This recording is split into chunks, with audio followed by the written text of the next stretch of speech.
ஏழுமலை திறம்பாக்கம் ஏழுமலை சம்பவம் திறம்பாக்கம் நானே அது பதில் கொடுத்தாலும் போனது அமிச்சேன் ரெக்கார்டெல்லாம். அதே மாதிரி ஏன் பரிந்துரை செய்யக்கூடாது? இந்த தொலைக்காட்சி உடனே இயங்கத்துக்காக செலுத்தி கொடு, அடிக்காதே அடிக்காதே அடிக்காதே அடிக்காதே ஏமாற்றாதே வஞ்சிக்காதே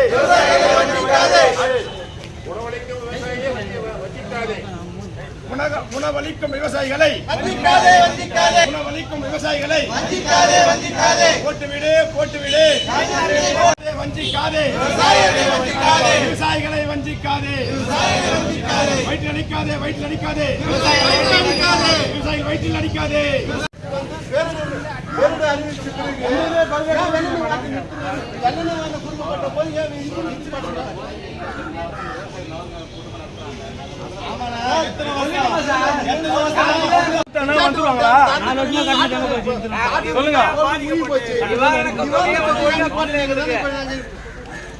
ஒரு விவசாயம் வந்து ஒரு காசீடு போட்டு ஒரு முதலீடு போட்டு விவசாயம் பண்ணாங்க ரசீது ஆயிடுச்சுன்னா நீங்க ஏற்க மாட்டீங்களா?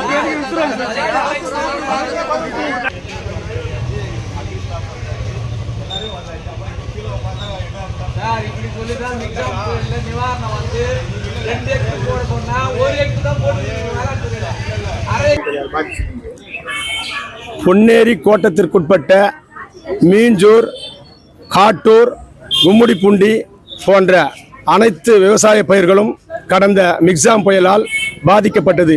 அதற்காக விவசாயிகள் அனைவரும் பயிர் காப்பீடு என்பதை நாங்கள் செலுத்தினோம்.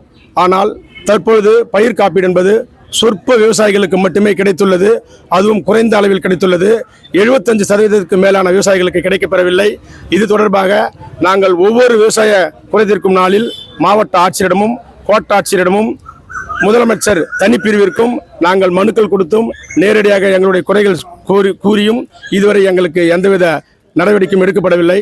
ஆகையால் தற்பொழுது கோட்டாட்சியர் அலுவலகம் பொன்னேரில் நடக்கக்கூடிய விவசாயிகள் கூட்டத்தை நாங்கள் விவசாயிகள் அனைவரும் புறக்கணிக்கின்றோம். எங்களுக்கு பயிர் காப்பீடு கிடைக்கும் வரை, கிடைக்காத விவசாயிகளுக்கு பயிர் காப்பீடு கிடைக்கும் வரை இந்த விவசாய கூட்டங்களை ஒவ்வொரு மாதம் நடக்கக்கூடிய விவசாய கூட்டத்தை நாங்கள் புறக்கணிப்போம் என்பதை கூறிக்கொள்கிறேன். தேவராஜ், வேலூர்.